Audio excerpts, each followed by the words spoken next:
Again, this is the first of our series of 3 expert meetings for swine experts as part of our FDA-funded project looking at, if you could go back, integration of using a multi-pronged standardized methodology to identify key diseases and prioritize antimicrobial alternatives in production animals. And for this project, we're looking at the 4 main livestock species. So next slide, please. And I think everyone is renamed. So we'll have a brief overview of the project. So our goal is to develop and implement a comprehensive, systematic, and transparent framework to identify and prioritize the most promising alternative practices to reduce the use of medically important antimicrobials in food-producing animals while maintaining animal health and welfare. For the swine portion of this project, the principal investigator leading this group is Dr. Locke Carricker. I think probably everyone on the call is familiar with Locke. He's the director of the Swine Medical Education Center at Iowa State University and also a department chair of his department. This is a project we began in May 2022 and it will end in May of 2026. And as I mentioned earlier, it was funded through the Food and Drug Administration's Center for Veterinary Medicine. Next slide, please. So this is a multi-institutional and really multidisciplinary team. The effort is being led by NIAMRI, which stands for the National Institute for Antimicrobial Resistance Research and Education. And I'm Chris Johansson, Associate Director of External Relations at NIAMRI. And we are a member-driven institute that seeks to foster cross-sector engagement to address the challenges presented by antimicrobial resistance. We have about 50 academic, industry, and other stakeholder organizations as members, and my role has been to help facilitate this project. Also working with us on this effort are the 4 main commodities, the swine, dairy, beef, and chicken, being led by 4 different universities, as I just mentioned. Dr. Locke Carricker is the PI on the from Iowa State University. Joining him in this effort is Dr. Gabby Dawn. And Gabby, feel free to put your screen on if your camera on. Gabby is a swine vet and a technical project specialist here at Iowa State University. She obtained her DVM degree in 2021 and her MS and PhD in May of 2025, all from Iowa State. Her responsibilities include teaching and research within the Swine Medical Education Center, with additional responsibilities with the Veterinary Diagnostic Laboratory and Veterinary Diagnostic and Production Animal Medicine Department. Also part of the team is Kristen Skolin. I think she's joined us today. She's helped serve as a project coordinator and also works in the Center for Swine Medical Education. The leads on the dairy project include Dr. Emmanuel Okello and Dr. Terry Lambauer at the University of California, Davis. For the beef effort, it's Dr. Tom Whittam, who's at the Ohio State University. And for chicken, it's Dr. Kathy Logue at the University of Georgia. Another key partner in this effort is RTI International. For those of you who are not familiar with RTI, it's a large research nonprofit organization, provides technical expertise in support of the areas of scoping review, expert survey, and expert elicitation, as well as multi-criteria decision analysis. Joining us is Dr. Juliana Ruzante, who's been the main driver on this project from RTI, and she's got very deep expertise in all of these areas mentioned here on the screen. She's also a DVM PhD. All right, next slide. So just a quick overview of the methodology we've used in this project. We had two major aims. Our first aim used a combination of scoping review and multi-criteria decision analysis, or MCDA, to identify the diseases in each of these four main livestock commodities to prioritize to look at for alternative intervention practices. And where we are now is aim two, where we're utilizing your expertise to help us identify those practices that would improve antimicrobial stewardship. And then our final goal for the project will be to write a report that we issue to the Food and Drug Administration. I see that there's a question that came in the chat. We actually haven't published the outputs from our first aim yet. We had a series of scoping reviews for each of the different commodities, identified prioritized diseases for each of them, and the multi-criteria decision analysis. And we're in the process of starting to plan and prepare publications out of that. But great question. we hope we'll get some publicly available information here in the next few months. All right, next slide, please, Juliana. All right, I think this is where I turn it over to you. Yes, and thank you all very much. Yeah, to add to that reply, that's exactly one of the things that we are presenting to you here today is the outcome, at least for the swine commodity. So what I'm going to tell you right now is the process that we use to prioritize the disease and stage of production, how we arrive to Glaciaria parasuris and Streptococcus suis in nursery pigs as the focus of our prioritization of interventions. So but before I get to it, before I explain to you all this methodology and all the steps that we took, I just want to take a brief moment to tell you a little bit about this set of methods that we are using. It's called multi-criteria decision analysis.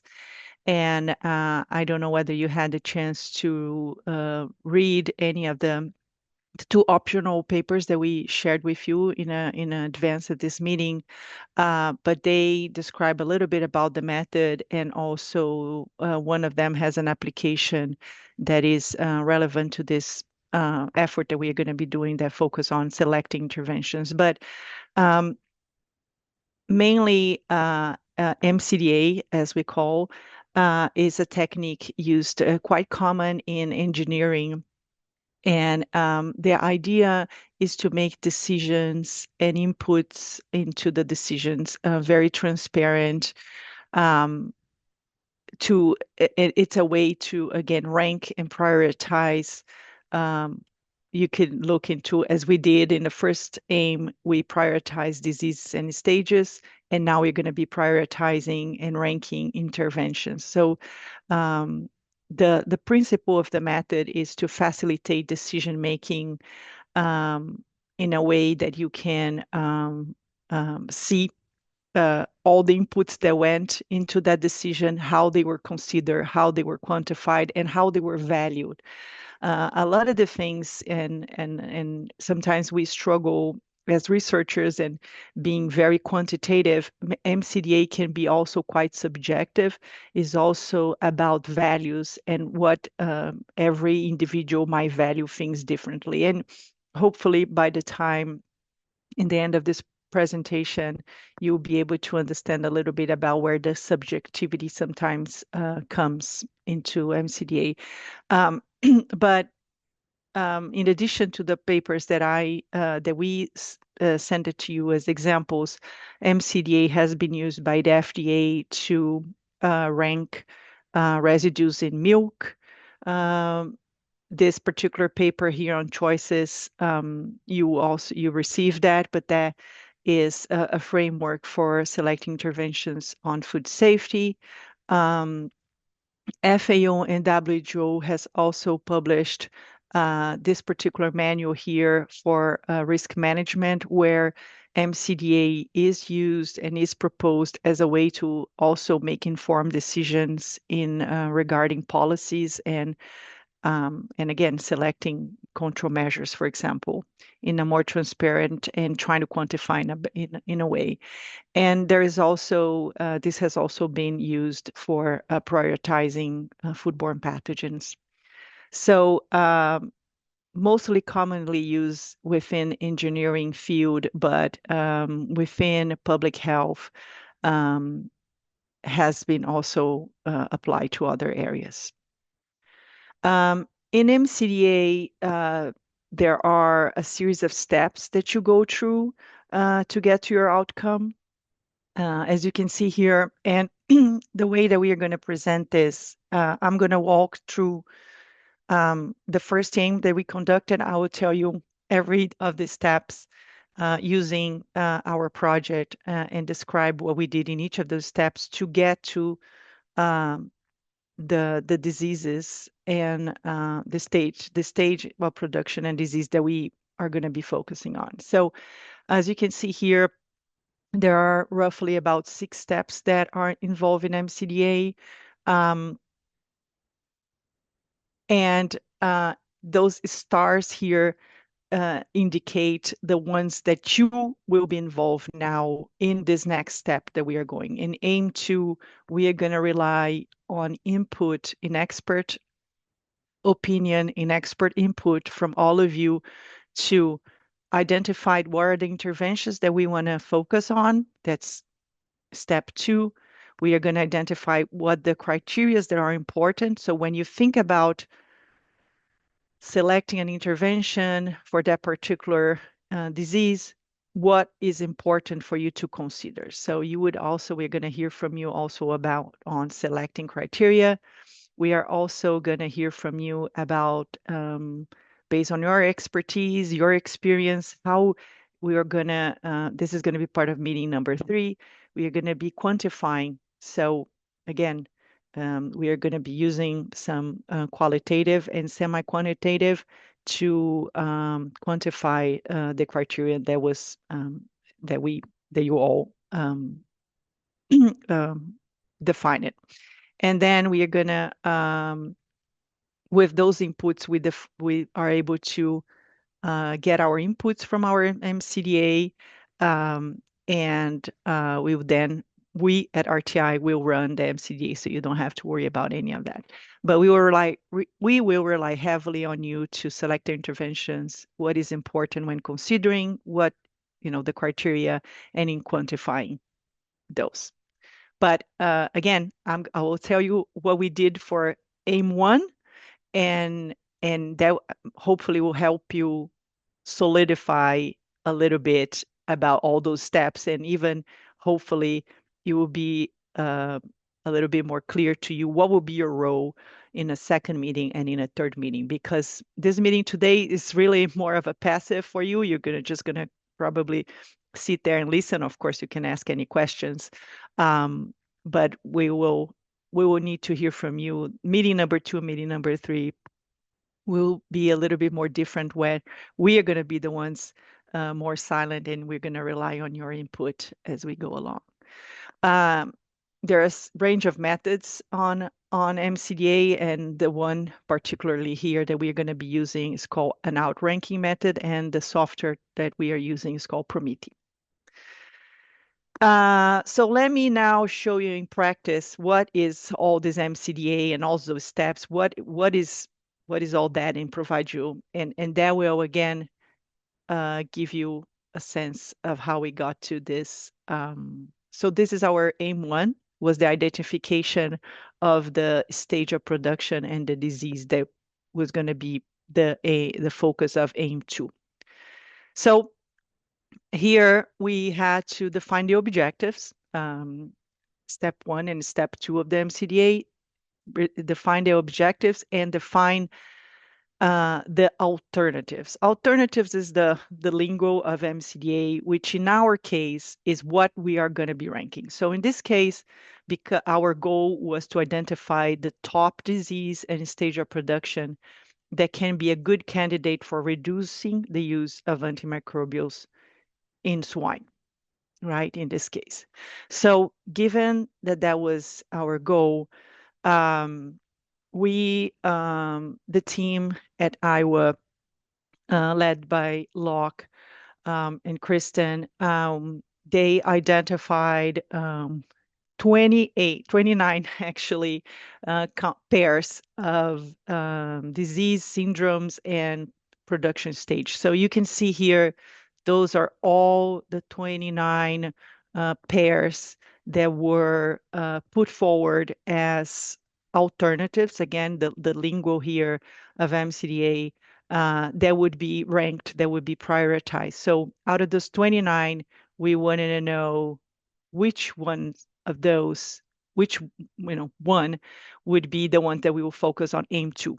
So again, top disease and stage, that could be a good candidate. So that was done based on the team's expertise. We also had the set of diseases, the set of pairs was presented also to other experts um, the outside the Iowa team to validate. So we got some feedback, more of informal feedback on whether that sound, like the main ones. Um, so that was quite a lot. 29 was quite a lot, but we were able to get it through. So moving forward, in the third step of MCDA, what was important was okay, so if we are trying, back to our goal here to identify top diseases candidate for reducing the use of antimicrobials, and here are all the pairs, what actually can tell you what is a top disease and what should be the important criteria that you should be trying to collect data and quantifying to then lead you to that top disease. So the criteria that was important in considering when prioritizing all of those 29 pairs uh, was defined within among all the commodity leaders that Chris mentioned in the beginning. Our team of experts across the commodity, we met regularly, and it was concluded that, and we identified and end up with 5 important criteria for the decision. That being the prevalence of disease, mortality, the economic impact, the frequency and importance of drug classes used to treat or treat, and we understand here, and I think we might get into that discussion a little bit. Treat and control, of course, are quite different things, but we wanted to consider both of them, treatment as well as treatment of clinical cases, as well as control prevention of the disease. So what drug classes and how frequently they were used to treat and control the disease, and also the administration route of the drug class. So we defined those, the group defined those, and all of those things you are going to be doing for the next aim, right? We're going to rely on you to come up with this list of criteria, come up with what we're going to prioritize. Those is going to be the tasks for the next one. So moving on now, the step 4 was okay, we have our list of criterias, criteria is going to be 5, all those 5s. How we are going to get the data and how we are going to measure. So what is the metric for prevalence? Well, okay, percentage. Percentage, we're going to measure as percentage for prevalence and mortality. That data, we say, well, let's conduct a broad scoping review, an expert elicitation online survey. And maybe some of you were part of that, maybe or not. And if you were part of it, thank you so much for taking your time. But we conducted an online survey, and you will see why. But our first step was to conduct a scoping review to see whether we could find data in the literature that would help us quantify prevalence, mortality, economic impact for all those 29 pairs. Okay. Um, we also, for frequency importance of drug class and administration route, we rely exclusively on another expert elicitation using an online survey. We use also FDA Appendix A to classify the importance of the drug class either as critically important, highly important, not important, and so on. So as you can see here in step 4, we define where we're going to get the data, how we're going to quantify those criteria, and what is the metric. Okay. In the stage that we are right now, and this was initially we were going to also do another scoping review for this step, but we had to when we submit the project to FDA, we had to revise, we had to condense this to 3 years rather than 5 years that we had originally. And so we, because at the time, we then converted the second scoping review for interventions. We said, let's just talk to the experts to get this list of interventions rather than go to a scoping review on it. So our data source for this next step that we are going to start is going to be you. Okay. So, and we will, our team will also think about metrics and discuss that with you as well. So step number 4, we will take care of that. So we, the scoping review to find data in the literature, it was quite extensive. We went for swine, the search went back to the 1990s. We search a range of databases, literature databases. We also look at the gray literature, especially the American Association for Swine Veterinarians. And as you can see here, we started with almost 3,000 papers that went through our parameters of inclusion, exclusion, and so on and so forth. And we end up with 21 articles. And unfortunately, those 21 articles weren't really adequate in the sense of we felt that even though it made all the way to the end, they were either not up to date or they were not, they didn't provide the estimates of prevalence or mortality at the population level. So once we looked at the data from those 21 articles, we decided, well, there is really nothing in the literature that would help us quantify those criteria for prevalence, mortality, economic impact for those 29 pairs that we have. So let's get that data from experts. So we end up, and that was the reason why we went into expert elicitation, because the data from the literature and the scoping review was not, there were lots of gaps and weaknesses there. So we move on into expert elicitation. We conducted 2 surveys. They were separate online surveys.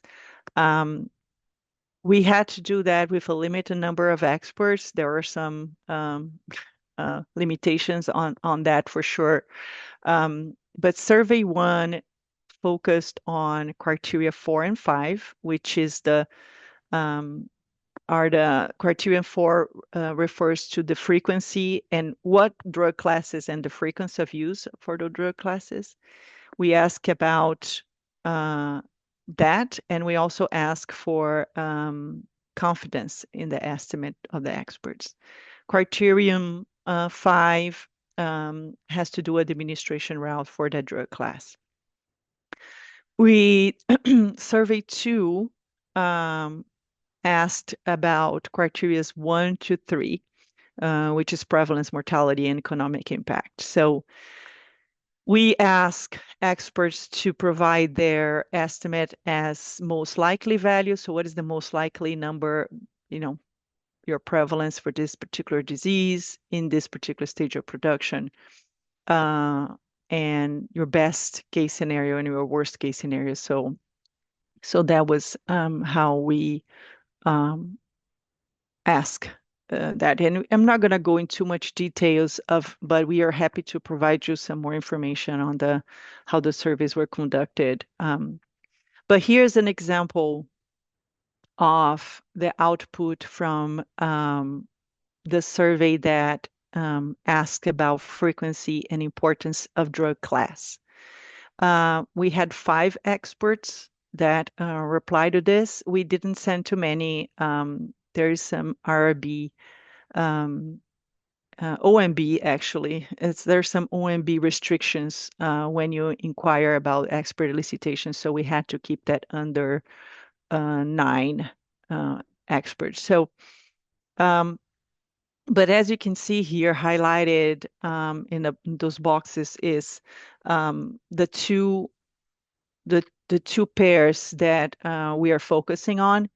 So I just want to highlight it them. As you can see, experts here from this output, you see uh, we ask for what is the first choice for treatment and control, second choice, third choice. So the choices have to do with this. So, if we were to take this example, there are 4 drug classes, and the experts ranked as first, indicated as being first choice to treat or control glacier disease in nursery pigs. Human importance score. This comes again from the FDA. So cephalosporin will be critically important. So this information here, this categorization here comes from the FDA appendix. And then here we have the number of experts that say, okay, it's cephalosporin is used in high frequency. Um, a lot of the operations use, that. So 2 experts here, the number indicates the number of experts that identify that and the frequency. So this is how the data looks like for our criterion number 4. The way that we calculate it, so for MCDA, we need to convert all this information into a measure, one measure that would go into the software that will be able to then show the performance, as we call, for that particular criterion. So for criterion number 4, we need to have a number that indicates what is this combination of human importance and frequency. And here's how we calculated that. So this is that table that I showed you in the previous slide. In this case, a cephalosporin, we created this scoring table here, as you can see. Those scores, again, this is where you can tell me, oh, where's the math behind this? There is some rationale that we discuss with our experts and arrive to this relative risk, or so to speak, a relative importance of those combinations. Of course, that shows some of our values and some of our our expertise in this. So it could be debatable whether those numbers are really the numbers, but here is in a transparent way our assumptions and how we went about it.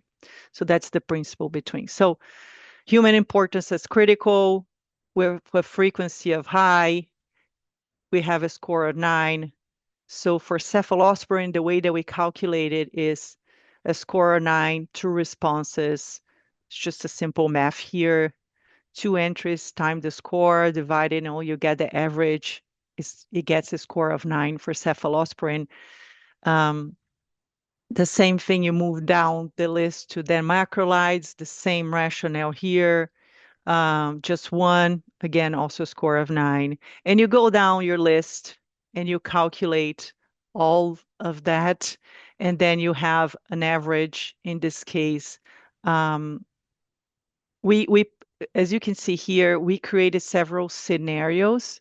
So our first scenario here that has a score of 7.9 as the final score for that scenario has a few assumptions. As you can see here highlighted, we only took the drug classes that were identified by experts to be the first choice for treatment and control.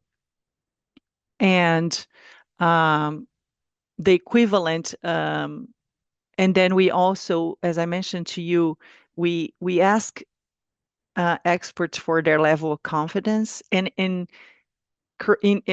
interestingly, in for those particular diseases that we are just showing to you right now, because those are the ones we are focusing on, experts never rank their opinion as being low, having low confidence. So there is no difference between, let's say, scenario 1A and scenario 1B, because 1A would only take the high confidence, and scenario 1B would take um, all levels of confidence. But you can see they are identical because, of course, no one rated their confidence as low. But anyway, we wanted to make sure that we were testing all sorts of ways to aggregate this score with or without low confidence, accounting for just the first choices versus here, as you can see, scenario 2A and scenario 2B.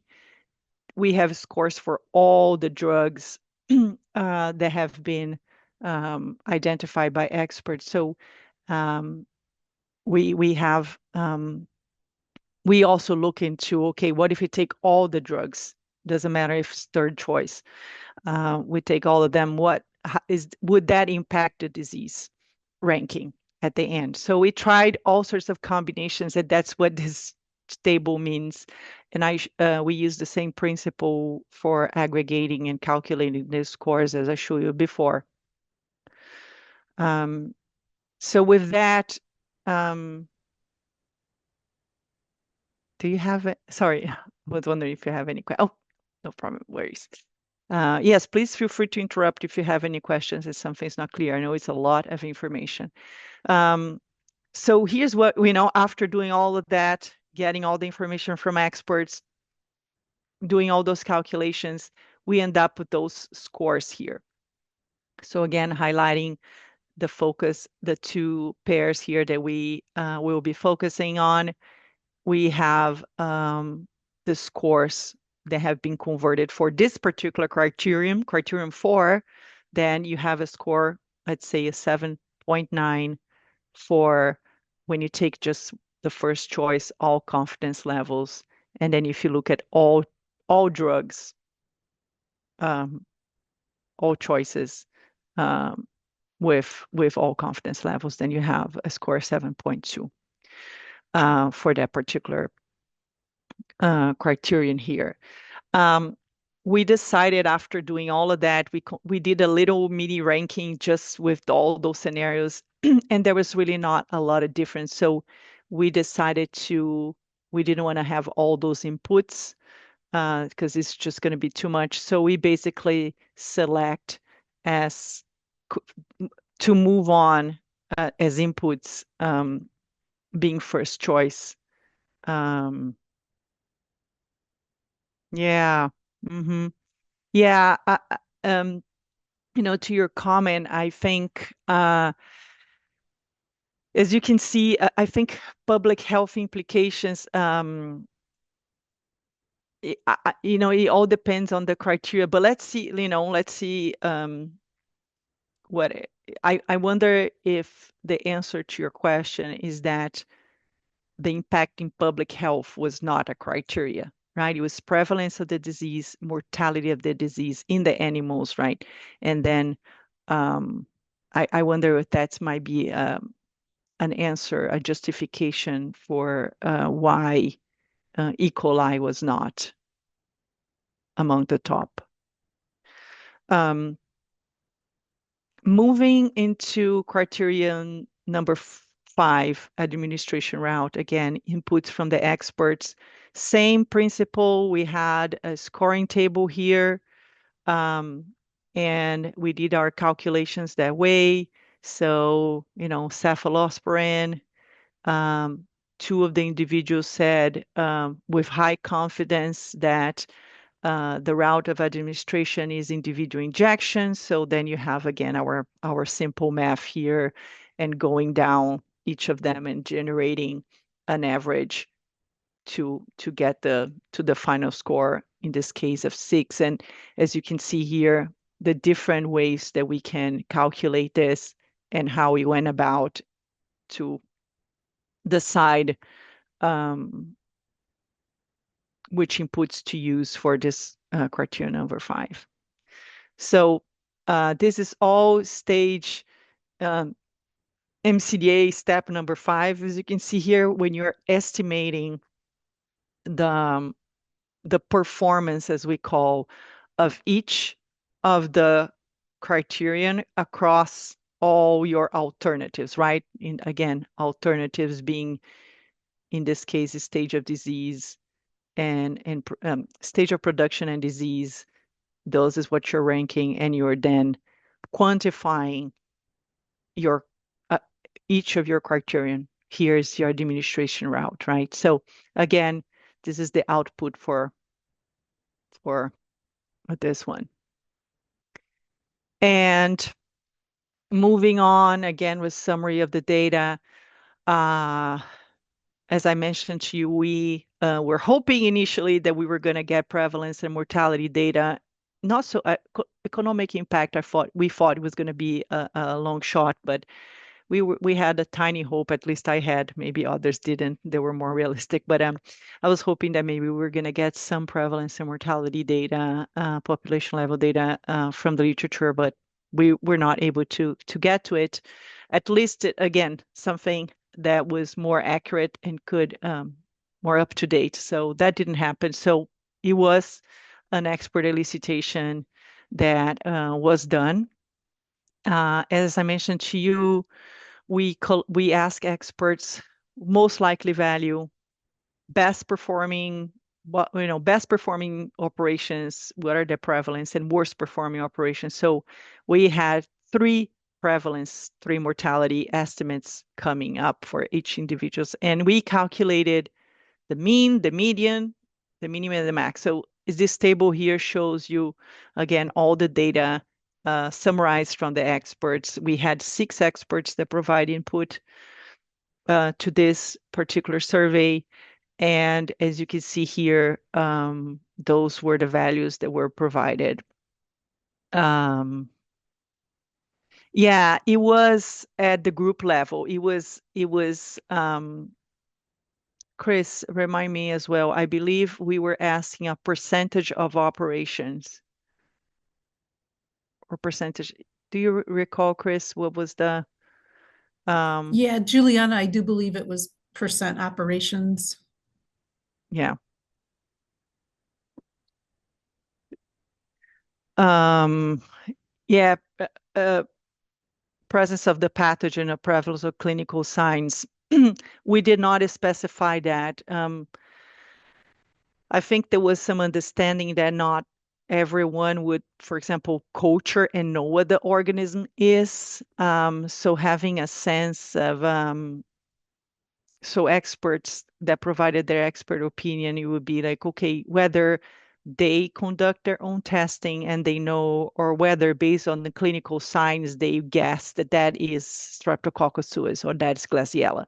Now, of course, some of those are quite similar, but yeah.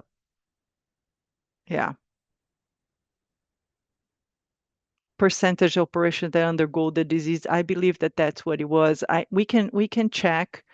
I'm not. We can check exactly what we asked in the survey. Okay. We did the same for mortality. I'll make a note here to check on that question of prevalence. So as you can see here, those were the the estimates that were provided. Uh, the same was done for mortality. We had a very similar table to this one in prevalence, but for mortality. The For moving to the economic impact criterion number 3, we ask experts to rank um, very high impact, very high economic impact, high, medium. We ask also low and very low, but we end up combining low and very low as one category. And we also, using the same idea, we assign scores to each of those levels and then calculated what would be a score for those 4 points. So then you have here, um, you know, the impact of the economic impact as being ranked by and just keep in mind that you in your mind you might be like, oh, the top disease here is Streptococcus suis, but that is we are just looking at this one particular criterion, right? Which is MCDA is going to take all of the 5 criterion and then do their calculations, do their pairwise comparisons, and then is going to calculate the ranking. So the particular ranking that we look in each of those isolated criterion is not necessarily that relevant. But of course, if you have a particular pair here that is always ranking on the top, you are going to expect that in the end of the MCDA, it will show up at the top, right? But it's it's tempting to just look at this and think about what is the top and it's a natural, but I just want to make sure that we are looking, what I'm telling you right now is how we quantified each of those 5 criterion. And then at the end of the day, what you are going to have is something like this. Okay, what we have is this performance matrix. So each of those scores that we calculated based on the well, in the end of the day, it was expert elicitation because our scoping review didn't produce much. So what we have here is then, inputs for prevalence for all of the 29, inputs for mortality of all the 29, inputs for economic impact, and all this exactly table, what we call performance matrix, this is the input for your MCDA. So we put this into the MCDA, we put this into the software, and it kind of looks like this. Okay. Um, as you can see here on the very top, you have your criteria that has been defined, that you defined, that we, in this case, we defined. Then you have here, the software called evaluations. You have here the 29. And in each of those, here you have a value. So prevalence in this case for Bohr sriracha, oops, 4.6, and so on and so forth. And just to show it to you, if you can see very small fonts here on the bottom, you have scenario 1, scenario 2, scenario 3, scenario 4, and so on. Which means that if I were to go to scenario 2, you will see those inputs changing because we decided to, as I show it to you, we obtained results from prevalence for the most likely, and also best and worst case scenarios. So we tried scenarios. Scenario 1, we ran with most likely values for prevalence and mortality. Scenario 2, we ran with best case scenarios. Scenario 3, we used prevalence input that was the worst case scenario. And then we obtain a ranking for each of those scenarios. So here is how we built the scenarios. And again, there is no rule here, is how we want to explore. And each of those scenarios will produce a ranking.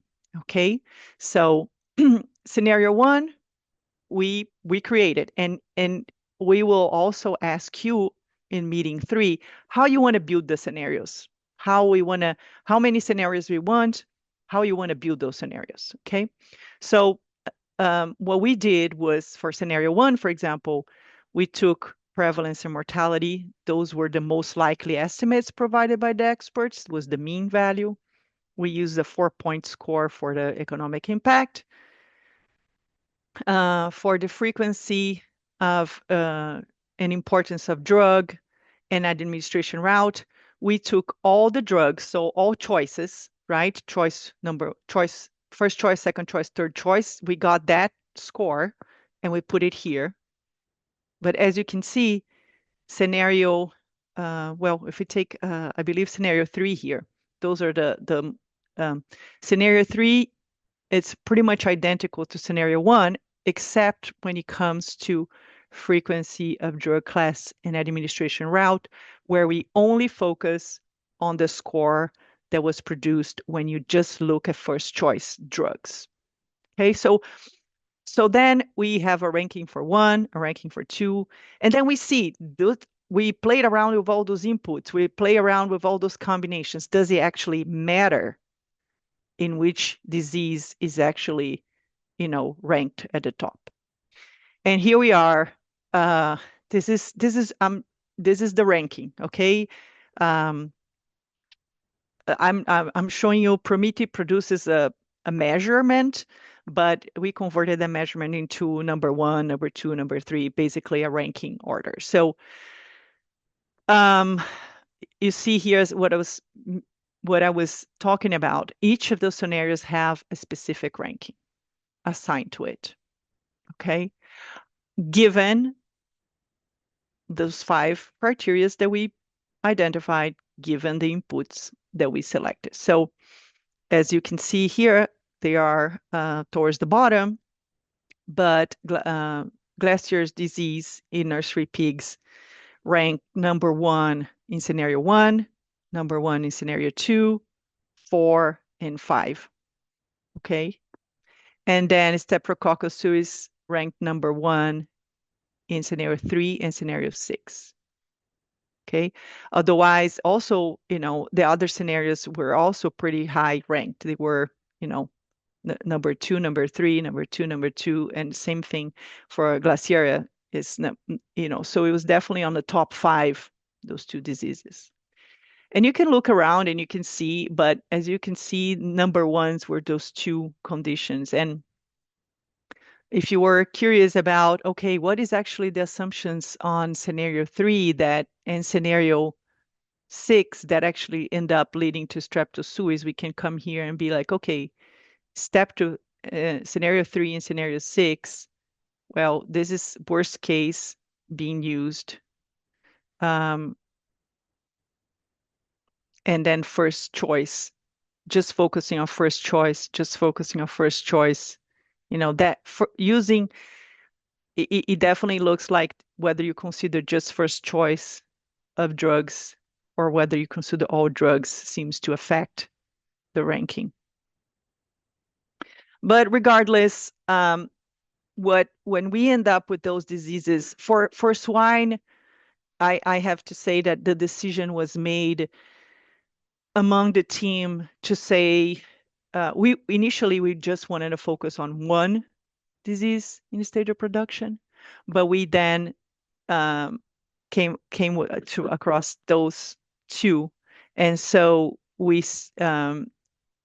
the assumption was that the interventions used to treat and control those 2, Glaciaria parasuis and Streptosuis in nursery pigs will be pretty much the same. And therefore, we should consider both of them together rather than just selecting one or the other. I do want to know whether this is something that it makes sense to you as a practitioner, whether in the end of the day, you would do different interventions, because as we move on in the next phase, we won't be able to necessarily differentiate those 2. It would need to be interventions that are applicable to both of them. we cannot select interventions that would apply for one, but not the other. So we can think about that, whether we need to focus on really just one or whether we can move on and focus on both of them, because the interventions that will be used to reduce the use of antimicrobials will be the same, even though the diseases and the pathogens are different. So something to, if you want to put it on the chat, what you think, if they should be, we should move on with both of them or just one, let us know. So we have our meeting. This is the end. This is how we got. This is the long story. And we are going to do a very short version of this in the next meeting. So the next meeting we have in January is going to be 2 hours. And we are going to be looking at your input. And at this point, we are planning to focus on both of those pathogens. But again, if we need to just reduce the scope and just focus on one, because again, the interventions will vary, whether it's Graciella or Streptococcus, then we can do that. But the tasks for the next meeting is to identify the interventions that can be used to reduce antimicrobials, and then also focus on the criteria. So those 2 hours might seem a lot, but it's going to go fast. We would need your input to know what it's going to be. Vaccination, sanitation, probiotics, whatever. We will need that information from you so we can come up with that list that we are going to rank and how we are going to categorize them. We're going to be creating this for the next round. Our third meeting will be in February, and we will also have 2 hours, and we will be looking then, we are going to have our interventions, we're going to have our criteria, we are going to be looking into quantifying. So we're going to be asking you to say high, medium, low. We are going to propose, we're going to give to you after we understand the interventions and the criteria. Our team is going to propose a metric, and we are going to share with you.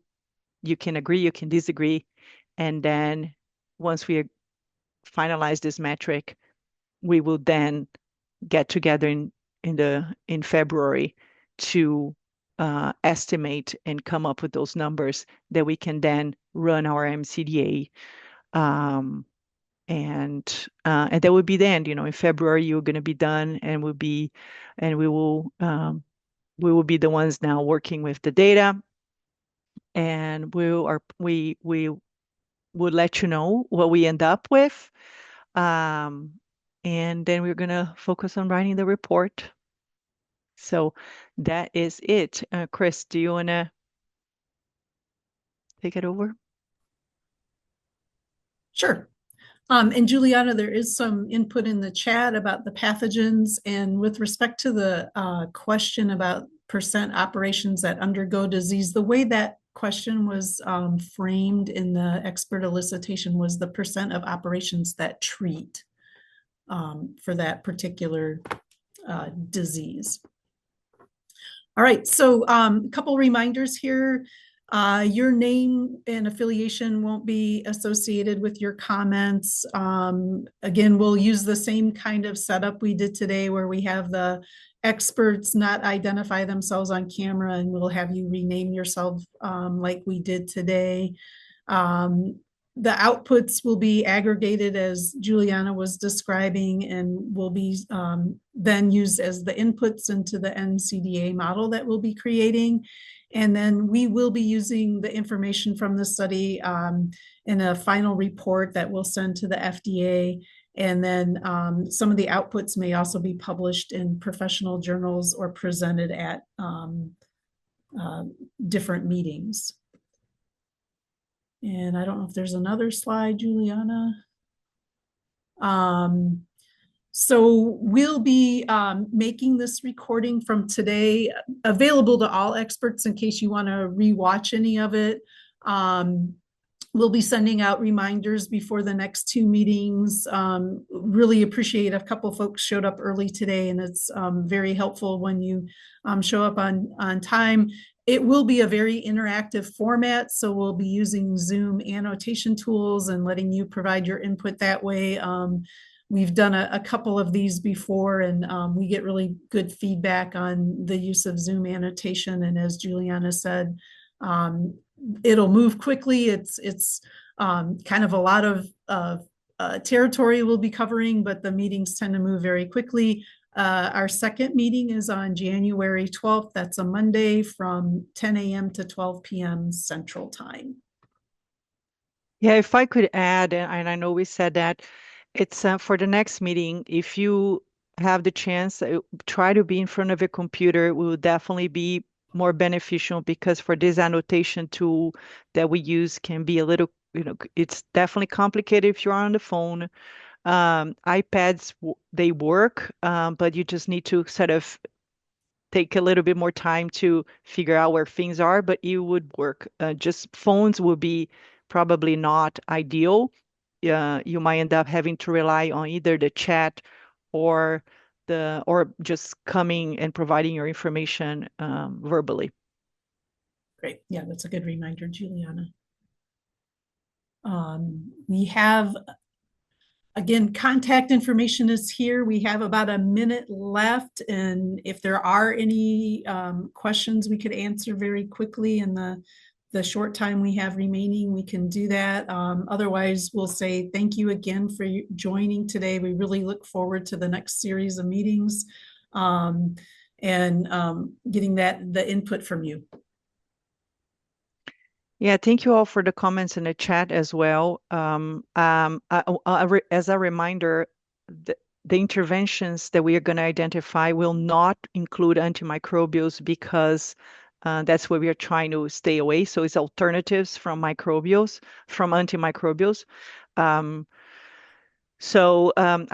I think a few opinions here. Some maybe that leans towards they're quite similar, but there are some differences. If the difference is mainly associated with the drugs that are used to treat the disease, then I would say we can keep both of them because again, antimicrobials should not be considered as an intervention in this next stage. It's not to say that it should not be used, it should be used, but we are just focusing, okay, aside from it, what else can be done, But we will look at all your comments that you provided and talk internally, and then we can even maybe have a few minutes in the second meeting to decide on both or one. I think that could be something that we can also discuss internally and, again, with the with the feedback that you all provided. And if you have any questions, any other insights, feel free to, again, reach any of us. If you have any questions between now and the second meeting, let us know. Thank you so much again. Thanks, everybody. We'll see you in January.